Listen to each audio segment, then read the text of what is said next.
Miainao anatin'ny fahantrana lalina ny vahoaka malagasy ny Pasteur Mailhol raha nitondra ny fomba fijeriny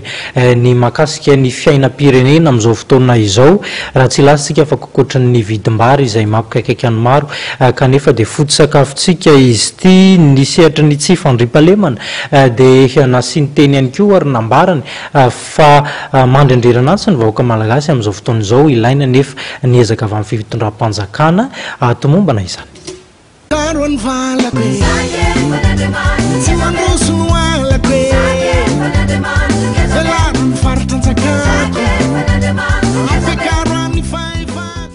Mitovy fijeriny fanambaran'ny komety foibe fahefa-polo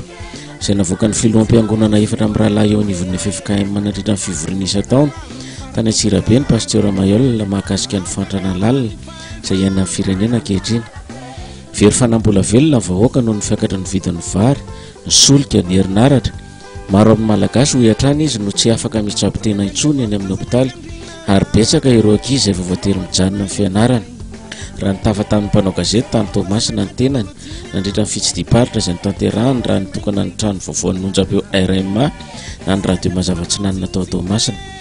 Ny fahantrana ho hiatrany izy no mampirongatra ny tsy fandriam-pahalemana na an-tanan-dehibe na ambanivohitra sy ny amin'ny lalam-pirenena raha nandray ny lehibe ny tangalamena sy ny solitena amin'ny mpianatra ary ireo mpitondra fivavahana tany an-toerana ny tenany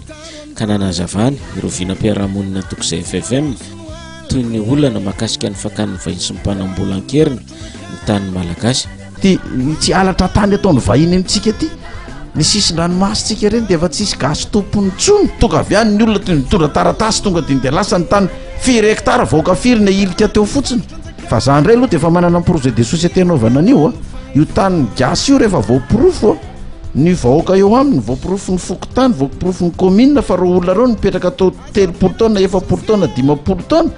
nefa teo 100 taona nefa teo ny taranany ianao nitondra taratasy vo 2 taona 3 taona hoe nazo ny tany io miverina amin'ny vahoaka malagasy io tany io ary zay nyray tsy kombakomba tamin'io taratasy nazony vahiny io dia migadra daholo na piasa ny domaine ianao na piasa ny fitsarana na izany izy ianao tena za tsy andefitra amin'ireo tany nagasy angalarangalariny vahiny amintsika ireo za hiady amin'io mihitsy raha fa tonga ny fotoana io no ataoko vaindondra raha mihitsy miverina migasy ny tany sanatry ny vava ny gasy indray no angatakatiny eto nefa itsika gasy ny tompony tany. Ankoatra ny fandraisan'ny olona sy vondron'olona anjatony isan'andro etsy amin'ny foibeny etsy ambodin'ny sotra izay mitady fiarah-miasa aminy dia mitohy hatrany ny fitsidiam-paritra izay ataony any amin'ireny toerana lavitra sy sarodalana ireny.